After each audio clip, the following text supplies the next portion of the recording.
What's going on, everybody? Welcome in to Blazers Uprise Live here on a Wednesday night. We decided to do it Wednesday night tonight, so appreciate y'all being here. I just waited for the Mavs and Clippers to wrap up before I started this stream. The Mavericks go up 3-2. We will talk about all the playoff series and where they stand, as well as preview a couple second-round matchups in the East. Since the East first round has been done, none of those series went to 6 games. The West is a lot more competitive, is a lot more up in the air. We'll also preview the Blazers Game 6 at home. This is the same position the Blazers found themselves in the second round back in 2019. Of course, they went on to win that series, so it's not like the Blazers are completely out of it. So after last night's heartbreaker, we're just going to look forward. Probably not going to rehash too much on that. Don't really want to relive that misery. We'll just look forward and talk about what the Blazers can do in Game 6. It's a lot of the same keys that we've talked about. So that is what we have on tap for today. Hope everybody's days have been going well. Eric, how's your day been? Oh, it's been pretty good. Just trying to get over last night still, while also trying to just, I don't know what the right word is, but just think about and reflect on Dame's masterful performance. But it's also makes me mad every time I think about it as well. But it was also such a great game and such a great performance by him. It's hard to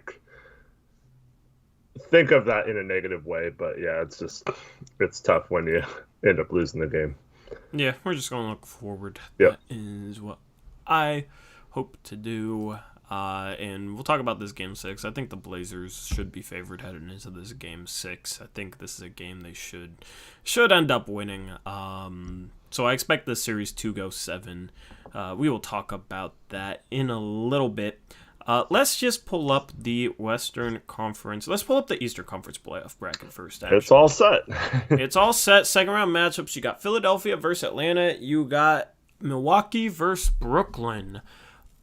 Eric, I know you kind of picked your brackets, but just seeing what you've seen through the first round, all right? What are your predictions for these series? Well, Philadelphia might be in trouble if they do not have Embiid. He had a slight meniscus tear. Not sure what his status will be moving forward. I'm assuming he'll try to play at some point. And the Hawks actually have a pretty good matchup if he does play in Capella, who's a pretty good defensive player. So that's a really interesting series. Before the playoffs, I didn't give much thought about it. If Philadelphia was healthy, I think they should win this series. But if Embiid can't go, this is wide open, and the Hawks have a legitimate chance of beating them if he's not 100%, which he probably won't be. All right. So if Embiid doesn't come back, what is your prediction? I think the Hawks win. Might take 6 or 7, but I think the Hawks can beat them without Embiid. Okay. That's interesting. You? I mean, I it's a toss-up. I think it's 7 games if Embiid Way to go out on play. A limb. Yeah, I'm just kidding. I mean, here's the thing. Sixers still have guys, it's not, you still got Ben Simmons, you still got Tobias Harris has been playing great this playoffs, you still got some good defensive players there, and I don't know, I kind of am expecting Embiid to maybe come back in the middle to the later part of this series, so if it does go 7, I would take Philadelphia in a Game 7, so, but without Embiid, man, I don't know. I'm asking you the question. I don't even have an answer for it. I would probably go with Atlanta in 7. If Embiid returns at all, I'm taking the Sixers. Yeah, that's how I feel too. What about the Bucks Nets? Oh, this one is a lot tougher in my mind. I think if the Bucks do not beat the Nets, then the Nets will probably be the ones winning the championship this year. But I think the Bucks have the best chance of beating them, in my opinion. I just think in a series they just have too many scoring options, the Nets. But the Bucks have 3 guys who can defend those 3 players and make this a series. and the Nets don't really have someone to guard Giannis if he's attacking the basket and being the aggressive MVP type Giannis. So I kind of like the Bucks to upset the Nets in this series. I like the way they handled their business in the first round, but at the same time, I could still see the Nets winning it all. Yep. I mean, I'm not gonna put Brooklyn past a healthy Philadelphia team like that. If Embiid is able to be healthy for an Eastern Conference Finals, I'm not just going to put. I'm not going to put Brooklyn ahead of that team too easily, as easy as you did. But I do think that Milwaukee has a better chance of beating them than the Sixers do. And I'm taking Milwaukee in this series. I'm taking Milwaukee in 7. I think Brooklyn is overrated. Of course, I picked against Brooklyn in the first round, and the Celtics were competitive at times. Just could not get much done. I just think Milwaukee defensively matches up with Brooklyn as well as any team in the entire league. And then you have a Brooklyn team that struggles offensively. So who's going to guard Giannis? Who's going to guard Chris Middleton? Who's going to guard Drew Holiday? I feel like the Bucks can guard the Nets easier than the Nets can guard the Bucks. Mm-hmm. That is why I think Milwaukee will win in 7. I am willing to confidently say that. I think this will be a long series. I don't think Brooklyn's just going to run away with this. Milwaukee looked great in the first round against Miami. I think they kind of defeated some demons, so to say, in that first round against the team that knocked them out last season. They're playing with a lot of confidence. I am confident in taking Milwaukee over Brooklyn at 7. Yeah, the thing is, for me, I just want these series to be good because it has not been. I mean, you've had some fun games here and there, but when not a single series goes past 5 games out of 4, it's kind of, I don't know, it's kind of boring to not have any of these series come down to Game 7. I was really hoping to see Trae Young in a Game 7 in New York, which obviously didn't happen. All those fans chanting, "We want Brooklyn" after winning one game. I think that was Game 2, right? They all look really stupid now. But yeah, I'm just hoping. I think these series are setting up to be a lot better than the first round in the East. Yeah, I agree with that. Let's take a look at the Western Conference. You have one team advancing. Utah closes out Memphis today, wins that series in 5 games. Memphis was pretty competitive against them, not so competitive today. Utah moves on to the second round. So you got 3 series left going on, and they're all interesting. They're all going to a Game 6. All right, let's just start off with the game that just completed. You have the Dallas Mavericks, after getting blown out at home, losing Games 3 and 4 at home. I thought whoever won Game 4 was going to win the series. The Clippers destroyed the Mavericks in Game 4. I figured the Clippers were going to come home, and maybe the Mavericks would be a little bit more competitive, but I figured the Clippers are going to win Game 5 at home. And then, the Mavericks are down 3-2. I figured Clippers winning Game 4, and the way they won it was kind of them being overcoming some of the issues they had at home in Games 1 and 2. Yeah. And then the Mavs come out and beat them, the game that just wrapped up, and Mavericks win Game 5 on the road. The road team has won every game in this series. I guess the Mavs have road court advantage at this point. It's kind of insane. I mean, they go home in a Game 6 to close out the series, and if they don't win that, they come back to LA. They've won 3 playoff games in a row in LA, so it's not like that is too daunting. So, I mean, the Clippers are on the brink. Mavericks win Game 6. The Clippers are out. So this has just become a very interesting series. It's the Clippers are going to have to win in 7 or else they're done. Yeah, same with the other 2 series, which we'll get into. But yeah,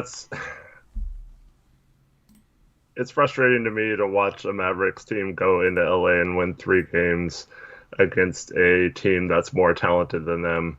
I just feel like I don't know.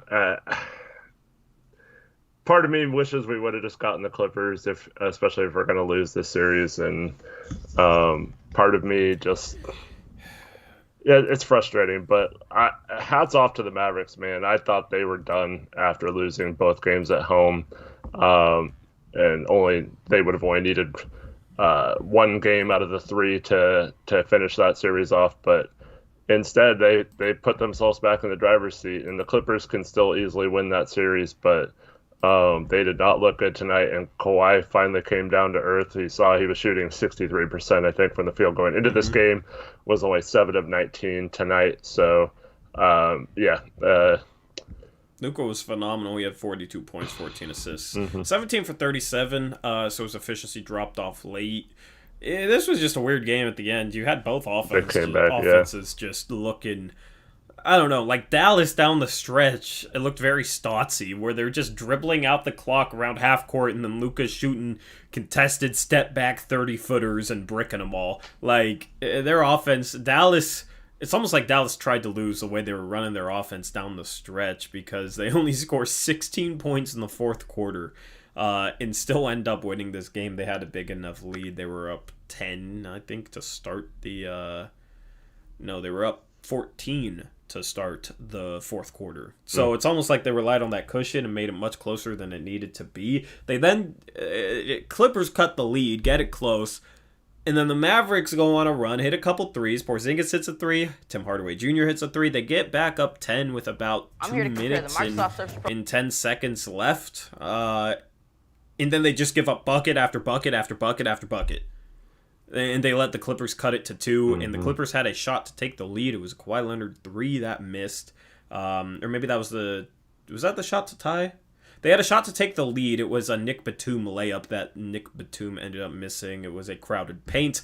That was with the Mavericks being up 1. Mavericks go to the line, make 2 free throws, and then Kawhi gets a shot, and he pump fakes it. I thought Kawhi should have shot that shot from 3, like right when he had it. Instead, he pump fakes it, waits for a second, then shoots a contested fadeaway and airballs with about 5 seconds left to kind of seal the deal for the Clippers there. So, was it Kawhi's night? I thought he should have shot that shot right when he had it. He waited. He hesitated. I thought it was a mistake. I thought he had a better chance to make it if he just shoots that in rhythm. Got him a pretty clean look, and you saw Rondo kind of getting on him right after that. I think Rondo was probably saying the same thing. So yeah, you got the Clippers falling to the brink. We'll see if they can come back in this series, but the Clippers aren't necessarily a team that responds too well to adversity. So, I mean, go Mavs. I want the Mavs to win this series. A Mavs-Jazz second round would be pretty fun. You'd have one of those teams in the conference finals, and then you could have Phoenix and... I mean, we'll talk about the Phoenix series next. Phoenix and one of Portland and Denver.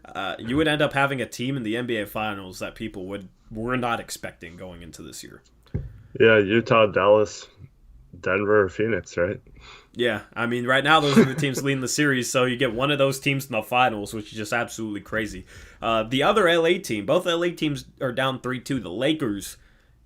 They're missing Anthony Davis. They're missing him in Game 5. And what did I say, Eric? I said, without Anthony Davis, I don't think they stand much of a chance, because LeBron can play great, but they don't have the role players to compete with Phoenix's, right? And Phoenix has 3 guys that are better than anybody that LeBron has.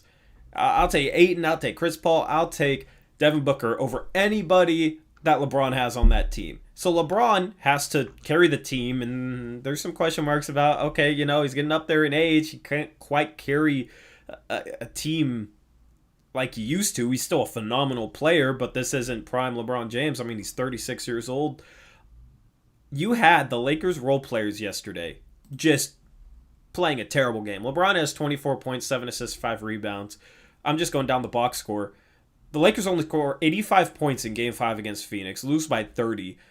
Andre Drummond, 2 for 5, 7 points. Dennis Schroeder, 0 for 9 from the field, 0 points in 26 minutes. Kentavious Caldwell-Pope, another one of their starters, in 15 minutes, he's 0 for 1, 0 points.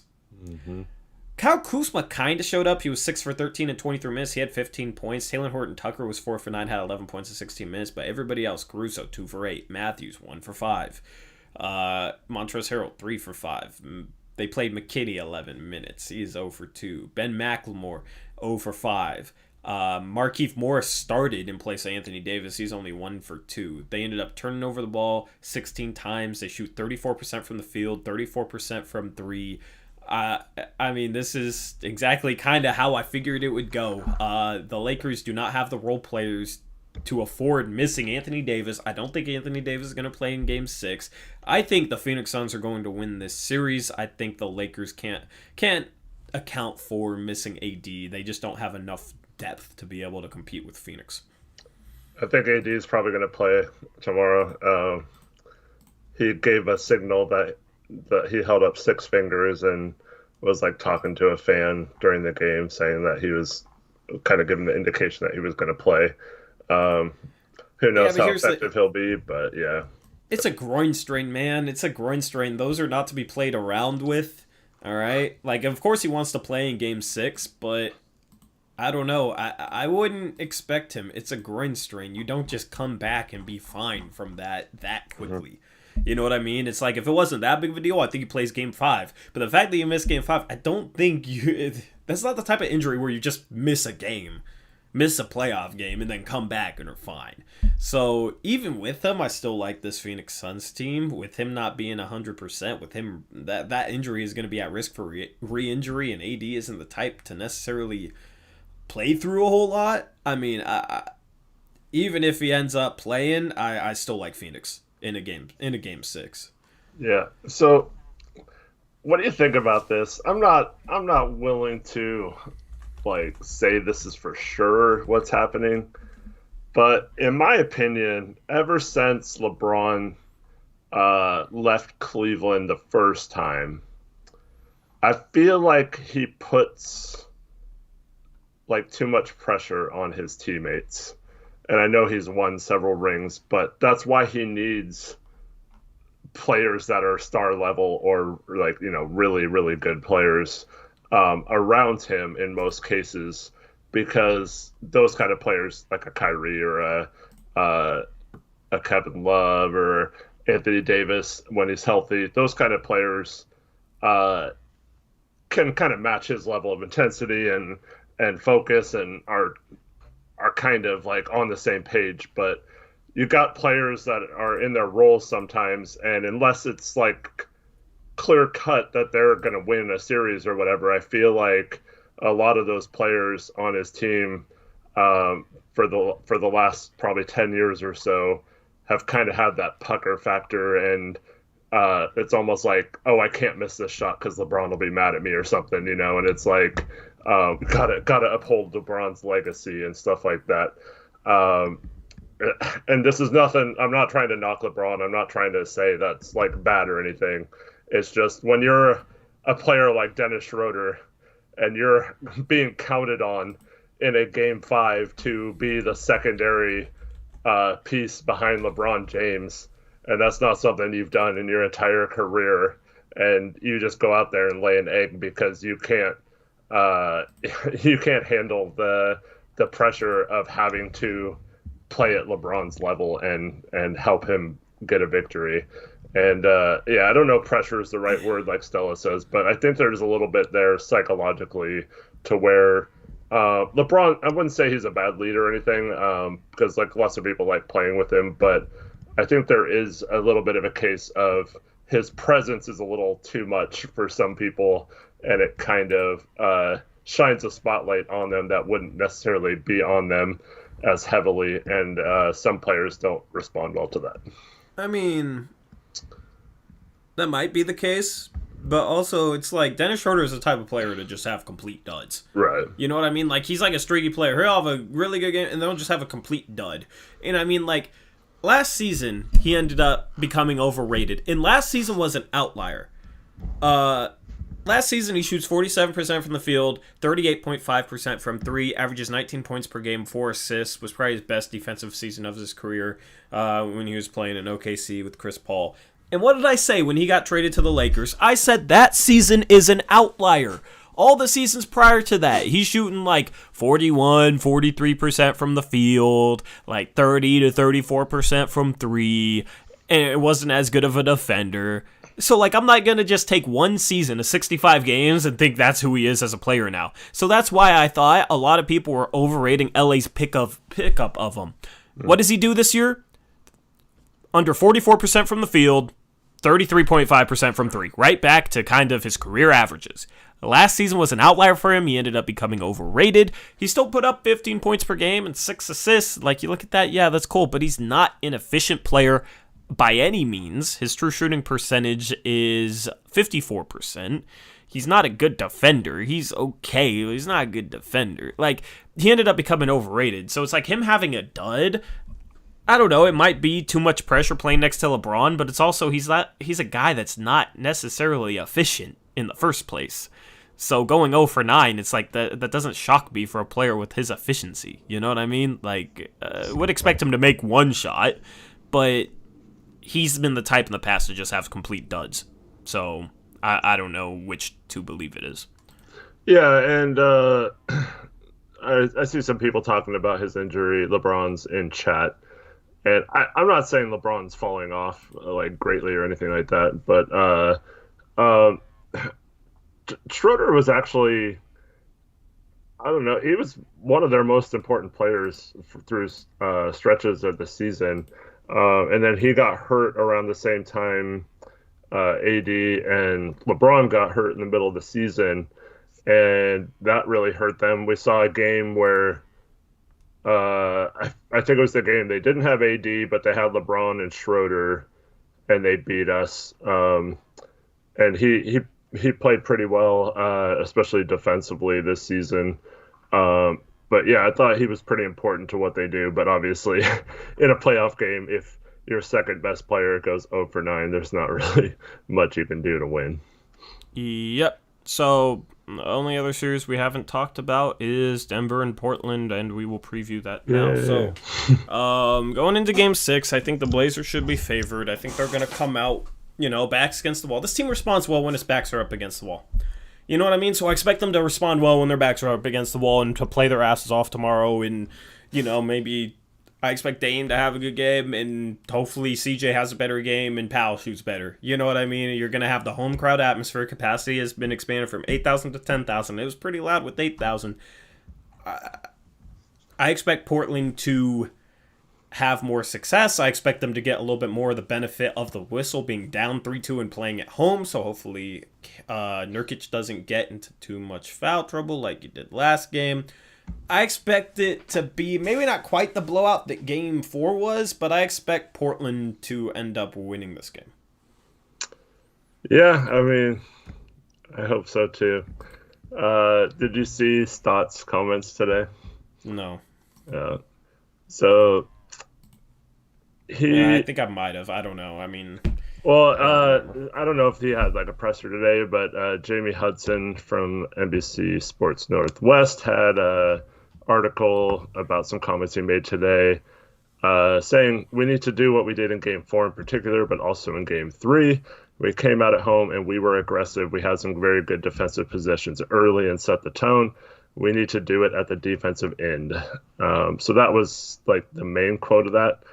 But there was a quote in there that has it's so frustrating to me because so in there he says we need to lock in on personal tendencies, go after balls, rebound the ball, do all the little things that matter in these type of games.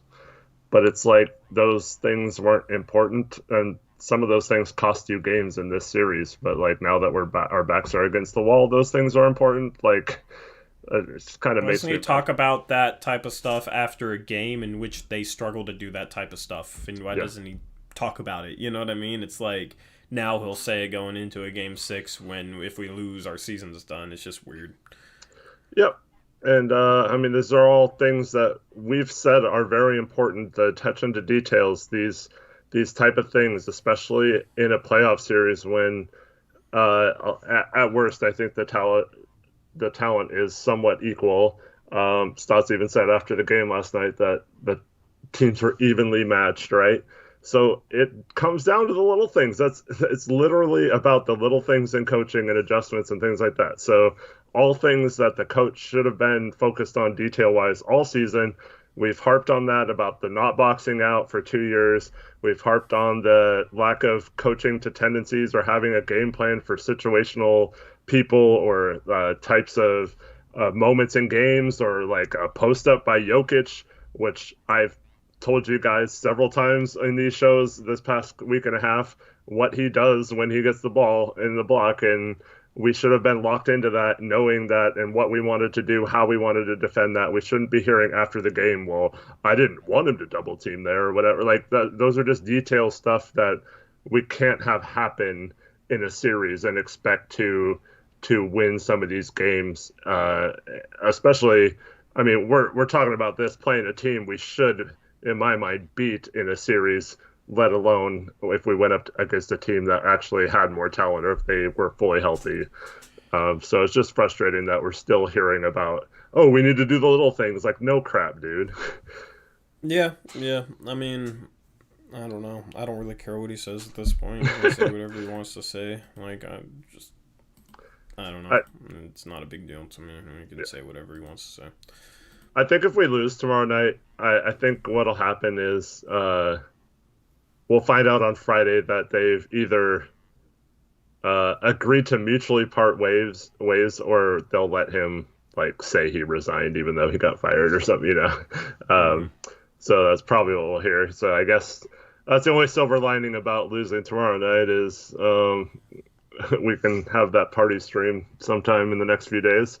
But other than that, it'd just be really frustrating to end our season, especially if we lose at home in a game 6 and don't even give ourselves a chance to pull the series out. But yeah, it's just so disappointing that we lost last night and put ourselves in this position. I like the mindset of, well, we're gonna win. We play well when we're backs against the wall, but you have to find a way to play well when you're not in that situation too, and that's something that this team hasn't been able to figure out.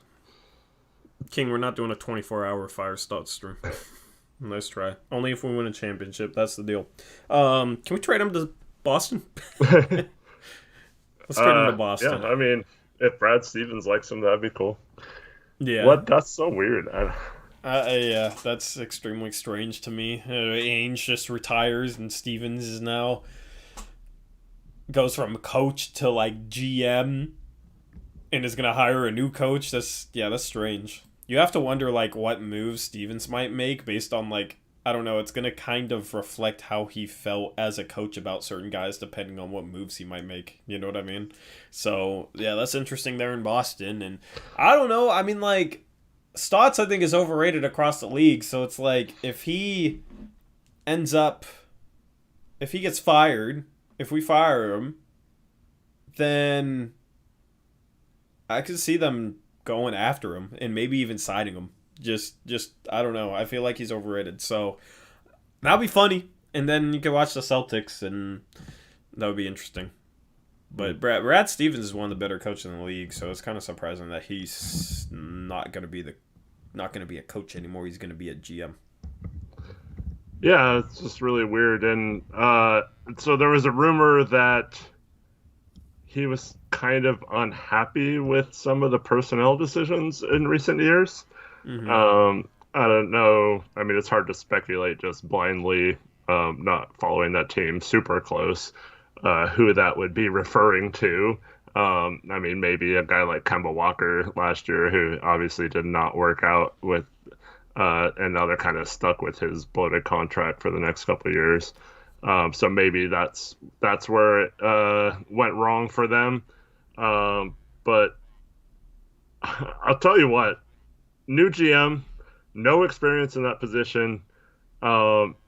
He might do some crazy stuff. So, I mean, as soon as our season's over and we can start like talking trades with teams and stuff, that would be one of my first phone calls, just to see like how he feels about certain players. If there's anyone maybe he overvalues based on a game when we played them one time or something, and then maybe CJ killed them and he doesn't like Jaylen Brown or something, and this turns into a situation where prior to this we had no chance of that happening. Like there's no way Boston would trade like a Jaylen Brown, but like maybe that's the guy he doesn't really want to move forward with or something, and he's frustrated with, and he's going to be like a Billy King type GM. You might as well take advantage of him while he's in that position, because if that's how he's going to be, he won't be in that position very long.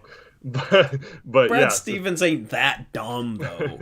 Like Jaylen Brown has so much more trade value than CJ. He's yeah. far younger. He's a better scorer, like a better all-around scorer and a much better defender, and can play the three. Has the size to play the three as well as the two. Like, yeah, I mean, the dude averaged 25 points per game, 6 rebounds, 3.5 assists as a number 2 this year. Like, you would have to like trade CJ and a couple picks and like Nas, Yeah.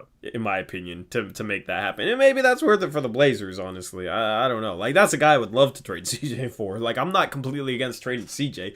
It's just I want to trade him for the right type of player. That type of guy, I'm down. You know, younger, can play the 3, resign Norm, play Norm at the 2, Jaylen Brown at the 3. He's an all-star, get Dame his second star. You know what I mean? Like, yeah, I mean, I love Jaylen Brown. I just think that's a pipe dream. Oh, well, I mean, like I said, I'm not saying he would trade him, but I mean, like I said, no experience. He has no idea what he's doing. He could have some sort of vision that I would hate to sit here being like, what the heck? You traded Jaylen Brown and like, you know, Zach LaVine back for him or something, you know, and then if we're like, oh man, we should have gone a lot for that, you know, just something like that. Like, I'm just using random examples, but like, you never know how someone like that's going to, because it's not like he's been in a position where you would know who he'd want to trade for, who he'd be interested in around the league. And like I said, maybe there's some random player that he watched as a coach and was like, wow, I wish I had that guy or something. I mean, here's the thing. If, like, sounds like they don't really want Kemba Walker, and Kemba Walker hasn't played super well, though. Like, if they don't want Kemba, and they want to start Marcus Smart, I mean, I guess it kind of makes sense. If they want to put CJ in Kemba's spot and start Smart at the 2 and Jason Tatum at the 3. Or like a Fournier at the 3 and Jason Tatum at the 4 or whatever. Like, I guess that kind of makes sense if they want to move off Kemba Walker. Like, you could, like, CJ's more of a point than Jaylen Brown, and you do got Tatum there as well to kind of handle some, you know, Tatum would have to step up in terms of facilitating, but he kind of did that this year, and I've always thought he's an underrated passer, and, I mean, he averaged over 4 assists per game this year. His assists per game has gone up every single year, so, I mean, I don't know, like, positionally, maybe that makes sense. You'd have to give up more value, but maybe they would be willing to do that and take back more value to try and use elsewhere. I just think it's a pipe dream, though. Hypothetical for you. I don't know how I'm sorry for derailing this real quick. No, that's fine. That's a good conversation. All right. You're probably not going to like this, but the Celtics say, we will trade you Jaylen Brown for CJ, but you have to take Kemba. How is that even? I know. I'm just saying, hypothetically, we'd have to, Derek Jones would have to opt in. We'd have to probably include Rocco. Let me just go to the track. I'm doing it right now. Let me see. So, like, hypothetically, CJ. Actually, let me update this to next year. Is that something you consider if you could make the trades work, even if you had to give up like a Rocco? Because eating Kemba's contract really sucks, but so that's $60 million coming back to us. CJ's making almost 31 next year. Trade before the new year, right? Yeah, I guess as long as I guess you'd have to wait for Derek Jones to. I haven't seen the exact date of when his decision is. So yeah, I mean, it'd have to be CJ, Derek Jones Jr. and Rocco for Kemba and Jaylen Brown. Do you do that? Then you don't have to give up picks necessarily. Maybe a 1 pick, but you don't have to give up picks because you took on that bad contract.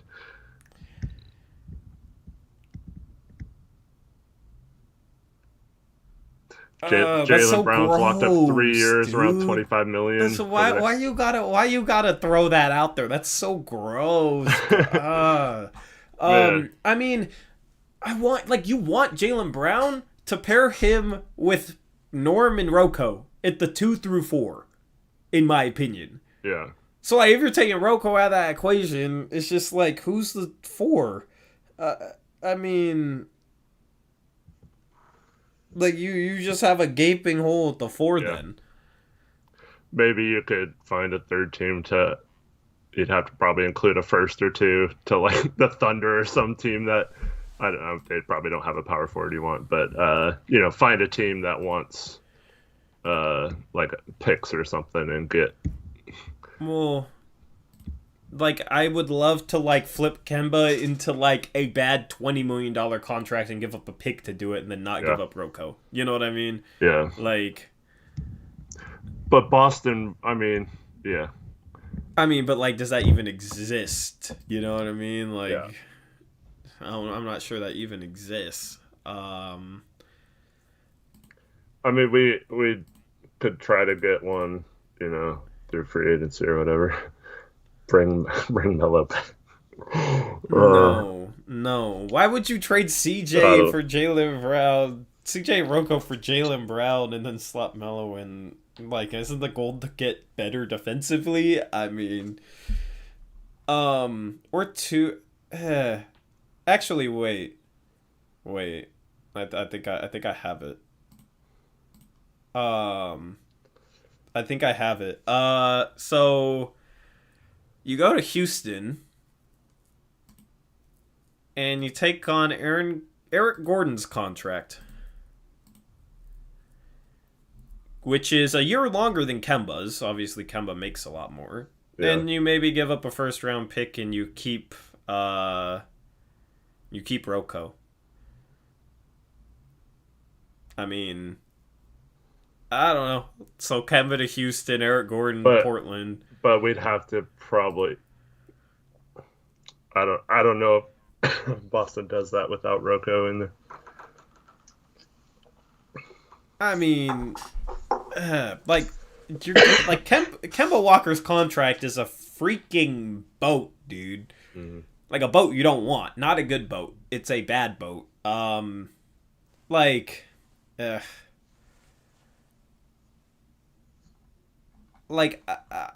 would try anything possible to do that without Rocco. Yeah.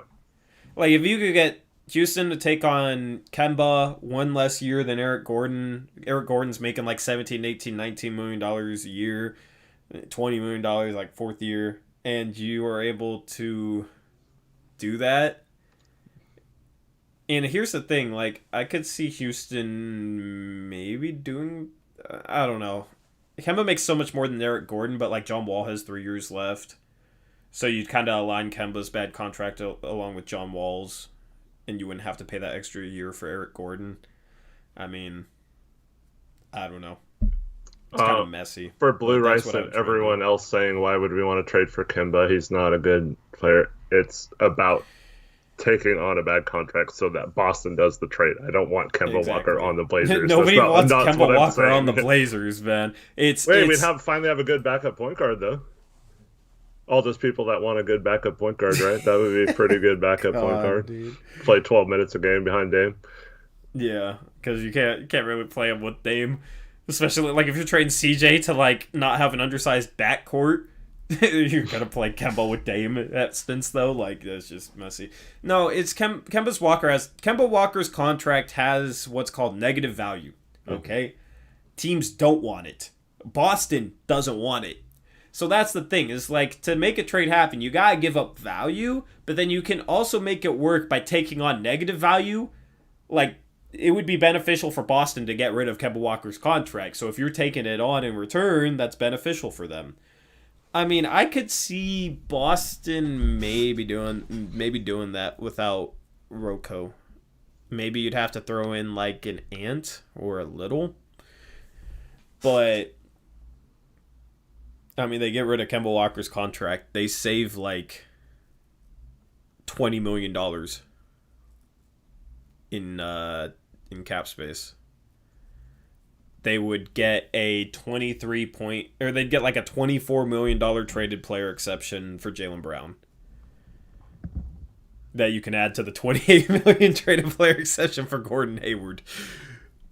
Yeah, I mean, I don't know. I try and do it without Rocco because that's the like, if you're trading CJ, you want to get like Powell, Rocco, and then like a forward that can defend and is offensively gifted, you know, a Siakam or a Jaylen Brown. Like, that's the ideal thing for a CJ trade. So if you're giving up Rocco there as well as CJ, it's like you got this gaping hole that you're not going to be able to replace. Like, it makes it tough, especially if you're also taking on Kemba's contract, which is just terrible for 3 years, making like $35 million a year. That's just rough. So, and to Jackson's point, he says giving them Stotts as well will help push that trade through.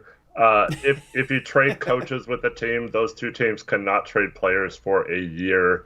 Is that really the case? Yeah, because of the Clippers and Celtics, when Doc Rivers got traded there, they were trying to also trade players in that deal to make up for the coach and all that stuff. And the NBA has a rule against that, so they instituted a rule at the time of that trade that if you trade coaches, it puts a 1-year ban on trades between those two teams for a year.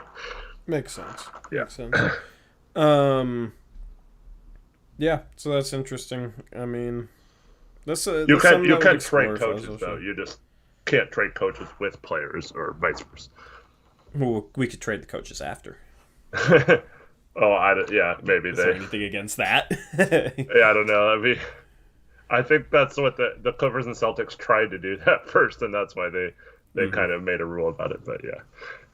So anyway, I mean, I don't know. There's not much to preview for Game 6. I mean, you guys know what the keys to success are, and we've talked about them in every pregame show and every postgame show and Blazers Uprise live streams. Like, we talked about it, and we talked about it all season. Like, this team has to come out with intensity. I think they will. This team has to find ways to guard Jokic. Nurkic has to stay out of foul trouble. They got to try and generate better looks than they got for stretches of last game, and they got to try and get their role players going. And I expect that to happen. Just like I expect this game to be a lot like Game 6 was in 2019 against Denver. If you remember that game, Rodney Hood had a huge game. CJ had a pretty good game. Everybody was just kind of clicking. And it was honestly the most relaxed game of that playoff series. It was just kind of like we just started off hot, and you just felt like, yeah, we got this taken care of. You know, it's so I don't know. I kind of expect the game to go like that, but I mean, it might not. They might come out and take care of business, and we might not go to a Game 7. I expect us to win Game 6, and us talking about a Game 7. And if that's not the case, then we're talking about Stotts getting fired and off-season trades, which honestly, at least Stotts would be gone. And yeah, I mean, that's kind of just where we're at. Is there anything you want to like talk about for next game that we haven't? Well, I agree with you. I feel like the more aggressive team has won every game in the series for the most part, and has been the team that has taken control early in games. I mean, there was the one game where we were aggressive for a little bit, and then we put in Cantor, and it all went to crap. So I guess that was the one exception. But like, we should have won that game anyway. But yeah. So. But I definitely feel like if we come ready to play with the right mindset, we should win. It's just frustrating that we are in the playoffs and haven't had that mindset in every game so far. Agreed. I agree with that 1,000%. Yeah, I mean, gotta come out and earn this win. Yep. Nurk's gotta. I mean, I don't care if they're ticky-tack fouls or whatever. Like, we cannot have him get in foul trouble, and we cannot have him foul out and commit 5 fouls in just a few minutes of action in the second half or whatever it was, after being so good about not fouling out or not getting fouls in the first half. Like, you just cannot. I mean, I don't care if you have to play conservative and have to play like not contest a shot that you might contest at another time. But if it's still like early in the third quarter or the fourth quarter, if it's not down to crunch time, and if you're not in foul, or if you're kind of teetering in that 3 to 4 foul range, you cannot try to block Aaron Gordon on a dunk or whatever. Like those kind of things. Yeah, it's good if you block the shot, but it's not worth the risk of you fouling. Because on a lot of those situations, you foul, he goes to the line, or he makes the shot and goes to the line for an and one anyway. So it's kind of dumb, and you just committed a foul. So just let him shoot in those situations. It's not like laziness. It's just being smart with how you attack and how you take care of not fouling out of a game. And so hopefully Nurk uses the last few games as a learning experience, because we have to have him on the floor in those clutch situations. Yep. For what it's worth, Damian Lillard is 4 for 4 in terms of winning game 6s and 7s. He won game 6s against Houston, the Clippers, as well as Denver. And he won game 7 against Denver, but that was back in 2019. So, I mean, he's been here before. I still think we're the most talented team. I don't think the series is over. So I'm looking forward to game 6. We'll see how it goes. I mean, with how wide open the West is, it would really be a shame. But also, it's like, the offseason will be alright. You know what I mean? Mm-hmm. So, like, I really want the Blazers to win. But if they lose, we'll just transition. And we'll just start doing offseason stuff. We'll do our mock offseason. We'll start preparing for, free agency, the draft, that type of stuff. And, we'll watch the rest of the playoffs, which should be a pretty entertaining playoff. So, like, it's not... If we lose tomorrow, it's not doom and gloom, okay? The old Stotts should end up being fired. And that's a very positive change for this franchise. Like, that's the thing. It's like, it's easy to kind of get caught up in, the depression aspect of it. And I was depressed after last night's game, and that was very frustrating. But at this point, there are some good things headed into the offseason. There are some silver linings. And if that's what happens with this team, we'll just have to transition to that and move on. And hopefully move into a better era of basketball that doesn't include Terry Stotts. So that's just kind of how I'm looking at it. Definitely really want us to win tomorrow. I'll be upset if we lose. But it's not something that's going to last like days. You know what I mean? I'll transition. I'll take a day to kind of suffer with it, and then I'll move on. So I don't know. That's if we lose. But the series ain't over. I think we win tomorrow, and I think we're talking about Game 7, and that'd be pretty dope. Yeah. So my only concern about the whole looking forward to the offseason is I think they're going to put the blame on the wrong situations, and who's they? Obviously Stotts. I'm just worried about the people who will ultimately make the decisions, and that's Jody Allen and Chris McGowan, I guess, would be in charge of whether or not Olshey goes and whether or not they force him to break up certain players or whatnot. I feel like Olshey wouldn't want to deal with that. You know what I mean? Right. Yeah, I think he might leave. But I just have a feeling that he'll be convinced even if he stays. I mean, obviously we get a new GM. They could come in and do who knows what. So it could be really bad. It could be really good. But I just have a feeling we'll end up trading like a guy like CJ for complementary pieces, and it'll severely decrease the ceiling of this team. And I don't see that. I don't see that. Like, they've hung on to CJ this long. If Olshey's here, I don't think he's going to do that. We need more talent on this team. What's everybody saying? Dame needs a second star. We have solid role players on this team, and I think Olshey believes that, and he believes that Stotts isn't going to make it work. So I don't know. I don't see ownership meddling to the point where they're like, yeah, you got to trade CJ for a bunch of role players. Like, he has to go. I don't see that happening. I think they will fire Stotts. I think they will put a lot of pressure on Olshey, And maybe even Olshe's gone. I don't know. You can't rule that out, but I think they'll fire Stotts. They'll put a lot of pressure on Olshe. Like, you got to do your best job possible, be aggressive as possible to get Dame another star. And if you're not able to, like, obviously you're not completely in control of that. And, like, you know, it's like, that's the thing. That's the thing when it comes to GMing. It's not like there's a lot of stars available this offseason. So it's like, I think that's going to be what ownership does. And it's not going to be somewhere, if Olshe doesn't get a second star, like, okay, you're gone, bye, screw you. I think it's going to be like, you need to be aggressive. If somebody like a James Harden comes available, you'll have all your future picks after this year's draft. You have some young guys. You got to go out and do your best to get the best possible roster on the floor next year, even if that means trading CJ. But I don't think it'll be something where it's like, yeah, you got to trade CJ no matter what, even if it's for a bunch of crap. So I'm not worried about that. So I don't know where to put this in, but for the record, I've gone to 2 games this year. Been lucky enough to attend 2. Are you any closer to knowing if you're going to tomorrow or not? No, it's just pricey, and I don't know. I'm still like thinking about it, but so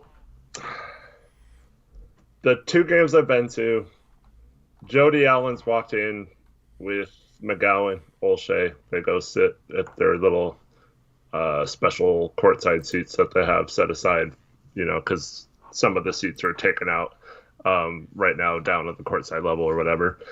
And both times, first person that's gone up to them, CJ, gone, giving Jody a big hug, talked to all 3 of them for a little bit, and seems to have like a really cordial relationship. And then the other one was Enes Kanter. Both times went up to him and had a conversation with Jody, gave her a hug and that kind of stuff. And I'd be kind of surprised if Jody, as we've been hearing that she's been, watching every game and been a fan of CJ and stuff. So yeah, I don't think she would purposely, I mean, this is all just speculation, but they seem to have a good relationship, and I didn't see any other of the players go over there, either of the games I went to. So yeah, it's just a situation where, like, the owner, I mean, those are 2 great guys, great representations of a franchise and stuff like that. So it will be kind of bittersweet to trade a guy like CJ. So I just hope if we do, we're smart about it and don't do it just because we feel the need to do it, because that's what, like, pressure from the outside is happening or whatever. Yeah, I don't know. I'm not gonna dwell about, like, hypotheticals in the negative. You know what I mean? Like, I think it's, like, pretty obvious we lose this series, Stotts is gone. Like, that's something realistic to expect. Could worry about a bunch of things when it comes to this organization doing things. You know what I mean? It's just like, what's the point? There's like nothing concrete to make me believe that they're gonna like force a CJ trade or force, like Olshe out. And even if they force Olshe out, I'm honestly not completely against that. They just gotta make the right hire. So that's the thing. I'm not really stressing about that. I'm not really worried about that. The one thing to expect is Stotts will get fired, and then after that, who knows? But that's the thing. Everything else is up in the air. The one thing to expect is a good thing if we lose the series. The one thing to expect is that we get a better head coach. So that's all I'm kind of focused on if we lose until things happen. For me, I don't know. I feel like, we hear all the time, 8 straight playoff appearances. They always get to the playoffs. Blah, blah, blah. Like, I don't hear a lot of those people giving Olshe credit. It's always Stotts that gets credit for that. And screw those people. Yeah, and I don't know. For me, I don't blame him for wanting to see if it works with CJ. So I think personally, I know a lot of people aren't going to agree with me, but I think Olshe, if the move is to trade CJ, I think he deserves a chance to try and trade him and see what you can get for him, and trying to better the team once again. for him, and then that includes having a better coach. So I might eat these words if Olshey does a terrible job this offseason, but I think he should be given the chance to do it. And that if he doesn't trade CJ and the same crap happens next year, even with a new coach, then absolutely, yeah, kill him for not making that move. But I think he deserves a chance, one more year to do that. I don't know. I don't feel strongly on that. Yeah. They let him go, they let him go. He'll be completely fine. You know what I mean? And I don't think he's done a bad job per se, at least since 2016. So maybe it's not, fair, but a lot of other people feel like Stotts being fired isn't fair either. You know what I mean? It's like, the people that like Stotts, I don't care what they say. I don't know. For me, that's just, a lot to kind of worry about at this point. We'll get into that afterwards. Yeah. All I know is that Stotts should end up being gone if we end up losing the series, and based on everything we've heard all year, cool, and we'll celebrate that, and then we'll move on. Okay, what's the next step? What are we hearing about Olshey? Then we'll start worrying about maybe the GM stuff. I'm just kind of that's just down the road for me. I don't know. I'm not worried about hypotheticals like that at this point. I guess the reason why I'm thinking about it is because I'm so sick of hearing all the, a coach can't make up for the unbalanced roster, and we're just our GM doesn't give the coach the best talent to beat Denver in a series. They're so dumb. I'm so sick of it. I'm sick of it too. It's just right now I'll see that stuff and I'll talk about it and I'll call it out and I'll just think it's ridiculous. It's just right now it's who cares what those people say? Because that's the thing. If we lose, it doesn't matter what they say. Stotts should be gone. So then it's everything they say is literally irrelevant and a moot point. It doesn't even matter anymore because Stotts isn't the coach anymore. And if we win, we can celebrate the win. So it's screw what they say, man. I don't know. I just don't care. You know what I mean? About what they say at this point, because we're on the brink, and if we lose, then Stotts is gone. So I've dealt with what they've said the last 2 years constantly. So it's now it's I'm at the point where I don't care anymore. Because do you want to read your tweet on there? Which tweet? The emotional one. The emotional one? I didn't post an emotional tweet.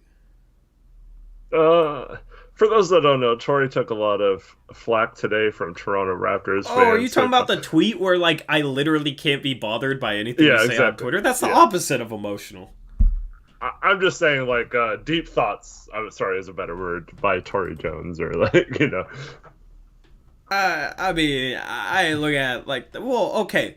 Go to Tori's Twitter and read it if you. I mean, I'll read it off, I guess, but I tweeted out. Okay, so I tweeted out a trade idea, which doesn't have the Raptors getting enough. Okay, cool, whatever. All these Raptor fans freak out and care more about my trade idea than even I did. By the way, I think this was Reese's fault. What? What did Reese do? He's in a Raptors GC, and I think he posted the tweet in there, and that's how it got the snowball rolling. Thanks, Reese. Appreciate it. Is Reese even in here? Reese might have to be put on probation at this point. Wow. Reese ain't even in here. Bro, my own mod is out here doing this to me, and it's not even in here. It was so hilarious, because there's a group that I talk to on Twitter. There's obviously the people who are up and at 'em early in the morning, myself included. Reese is here, and then there's the groups that sleeps in late and comes on, and we're having this whole conversation about how you were just getting quote tweet after reply in your mentions and stuff, and you were just sitting at home sound asleep, and we're just talking about how you're going to react when you wake up and see all this stuff on Twitter. You just had Raptor fans at your neck all day. I literally didn't even care, man. Why am I going to care what some random Raptor fans say? I already know it's not enough, and I even admit that to them. It's just I get 80 Raptors fans all saying the same exact thing, bro. It's just really? Why do you guys care so much about my trade idea? Y'all care more about my own trade idea than even I do. It's just weird. And then you have Like this Raptor fan said to me, "You messed with Raptors Nation. We don't f around." It's like what? Was that like a threat? Yeah, it's just like, bro, like why? It was so like.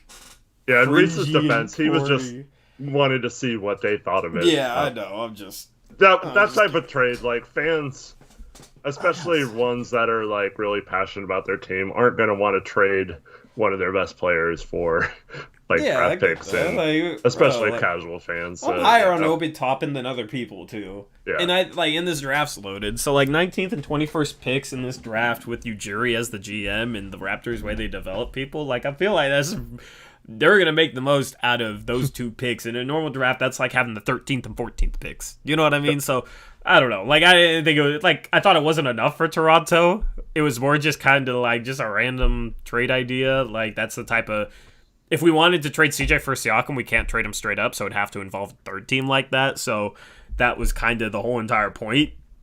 But it's like they just got a bunch of people just freaking out about it and caring way too much.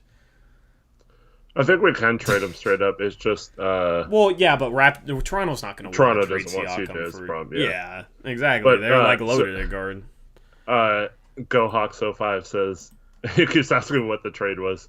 It was so we got Pascal Siakam, the Knicks got CJ, and the Raptors got like Obi Toppin and picks or something and a bunch of cap space. And, yeah. Yep. So I mean, maybe you throw Emmanuel quickly, but if I said like Emmanuel quickly, then like maybe Toronto fans are not as mad about it, but the Knicks fans are more mad about it. You know what I mean? That's the thing with like trade ideas and stuff it's like so hard to do a 3-team trade that pleases everybody. You know what I mean? So it's just like, I don't know. It's just a trade idea. People take that way too seriously. So that's the thing. Like, and then I tweeted out, this is apparently the emotional tweet, but like, I've seen everything on Twitter, like love, hate, everything in between. I like some of y'all say I started the Fire Stotts movement. I don't know. Maybe I don't know. I've heard that though. I have some people that like dislike me on a personal level over a basketball opinion that they don't like, the whole Fire Stotts thing. I had kids try and leak my address like 5 days ago. I've had media members ranting in my DMs. I've had mellow stands at my neck all season. And today I had a whole fan base freak out at me over a trade idea. It's like, I don't know. That's what I tweeted out. And I've said, I'm at the point where I can't be bothered. Don't waste your finger stamina. So that was my tweet. And I'm like, that was how I felt about it. Like, I don't, like, people freaking out saying, that's a terrible trade idea, moron. Like, that's not going to get to me. Yeah, but the thing is, if the Raptors, I don't know, it's kind of 50-50 whether they should continue trying to build around Van Vliet and Siakam or whether they should just tear it down, be happy they won a title, and,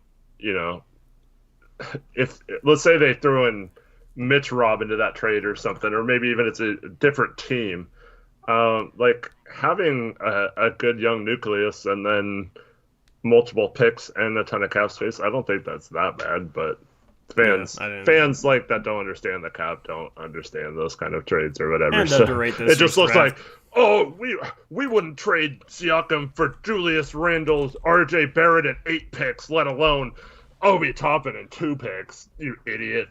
Yeah. I mean, bro, it's just like the people are underrating this draft. I'm looking at this. I'm just looking at this mock draft, and it's like, I mean, a lot of y'all probably don't know these names, but like Greg Brown's mock 24th, Sharif Cooper's 25th. You got Josh Christopher 28th, Dosunmu 29th, Trey Murphy 30th, Trey Mann 31st, Cam Thomas 32nd, BJ Boston 34th.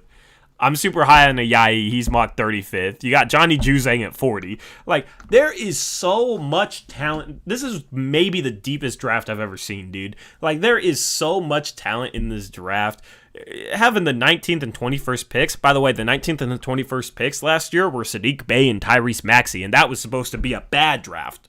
I think those picks are pretty dang good, especially if you put them in Toronto, where they develop players well. So it's like you're able to get the 19th and 21st picks. You could package them and move up and get like a Josh Giddey, a Franz Wagner. I mean, there's a lot of like really talented players in this draft. So that's the thing. I felt like people are kind of underrating that, and I'm still higher on Obi than other people. And he played solid down the stretch, and he, I don't know, like he's never gonna be a good defender, but the dude can shoot. The dude is athletic. He needs to work on his ball handling, but it's his first year in the league. Like, give him a couple years. I feel like he's gonna be a really solid player. I think on a team like Toronto with Nick Nurse and their defensive concepts and stuff, he could turn him into at least an average defender. I think that would be a good fit for him. And keep in mind, the Raptors also have the 7th, I believe, best lottery odds when the lottery happens. Is that later this month, I think? June 22nd. Yeah, so it's possible they could move up to a spot to get I mean, who knows what spot they'll get to. But if they added an Evan Mobley or a Kuminga or one of those type of players, they need to draft Jalen Suggs, dude. Yeah, like those kind of players. Then that would make their rebuild if they decide to do that, or if it's a good fit with Siakam and VanVleet. I could also see them just kind of retooling and trying to build still around those guys since they're still in like around 27 years old or so. So yeah, I mean, they could go either way. It'll be an interesting team in our mock-off season to see what someone does with them. Yeah. So that's the thing. It's like if they end up with the 7th pick, it would be nice to have the 19th and 21st picks to be able to maybe move up into the top 4 or 5 to get the guy they really want. Maybe that's Jalen Green. You know what I mean? So. That's the thing. I don't know. Like, it's not enough for him, but to act like it's completely egregious, I thought was just extra, man. But that's fan bases. Every fan base will always overvalue their players when it comes to the trade market. Except for us with CJ McCollum. I don't know. People will be like, CJ sucks, but then we need to get a star back for him, but then also trade him for Aaron Gordon. So our fan base is kind of weird, but other fan bases just overrate their players. Yep. So, anyway, anything left? I'll just say this out loud instead of typing it. So, People's Mix, we have almost double the amount of people wanting to play as spots available, and you had your chance last year, and so there's no chance we're going to let you play this year. Maybe in a future year if you're good. But yeah, you missed out on that opportunity with your behavior last year. So yeah. I mean, we've been more than fair by letting you like not be permabanned. You know what I mean? Like, so we like, and you've been fine in chat. So that's why you haven't been. That's why you're still here in chat, because if not, it would have been gone. But you would always say, "Oh, I'll be better," and then you go and do some stuff. If people that were around know what I'm talking about. I don't even care to explain for anybody watching this that doesn't know what we're talking about. It's just a member of our chat, and so been around for a while. So that's the thing. Like, yeah, we'll let you be in chat. But I mean, mock off season is going to be like, we have so many people that want to do it, and we were struggling for people last year. So now we have just a ton of people that are interested. So we filled a lot of spots already, to be honest. So. And for those that played last year that want to be in it again, unfortunately, we're just going to be in a situation where we don't have a spot for everyone. But we will, like the last few spots, try to figure out a fair way to give everyone a chance to maybe have a spot, depending on. Tori tried to open it up to like channel members first, and obviously the mods and stuff like that. So after all that, if there's still some spots available, we'll try to figure out a fair way to maybe have a couple of you enter a drawing or something for the last couple spots. But I can't guarantee anyone a spot right now. Yep. If you're a channel member, and you're interested in doing it, let me know. Like been a channel member, you know. I feel like there's gonna be people that go and become channel members right now to try and get it. I'm talking about people that have been a channel member. Yeah. Let me know. And just DM me or send me an email, blazerpress@gmail.com, and yeah, just try and contact me in some sort of way if you've been a channel member for like a month or more. Because the spots that we have left, we're trying to give them to channel members. And also, there's always someone or something comes up and someone doesn't want to do it anymore, or it's way too much work and they're overwhelmed and they just stop responding to messages or something. So if you're interested in playing, we'll definitely have a list of people waiting to take over teams if something. It is. Let me just say this. It is a time commitment. All right. We need people to be active every day. Almost every day. It's cool if you miss a day, but that's the thing. You're gonna have people trying to work out trades with you, trying to do things. You're gonna be, in the draft. We're gonna run through the draft, and then we're gonna run through free agency. So it will take some time, pretty much every day, because we just don't want people in it that people try and trade with them and they just don't even respond. So that is a thing. That is a thing with it. For those of you who don't know, the mock offseason is something we did last season. We're doing again. We're after the end of this season where we have 30 participants. Everybody has a team, and then we go through the offseason where they make moves for their team. We follow CBA rules. They can trade with other teams. The trades just obviously have to work off of CBA rules. And we do some streams around it. We cover some of the moves that people make and break it down, good or bad. If you're in it, don't be offended if we say you made a bad move, all right? Because we had that problem last year. We're going to break it down as if it's the real offseason, essentially. You know what I mean? So everybody has a team, and basically they just try and do the best job as a GM. The best job might be turning that team into a contender. The best job might be starting a rebuild and getting good value on some good players they have to start a rebuild. Getting good value for Siakam.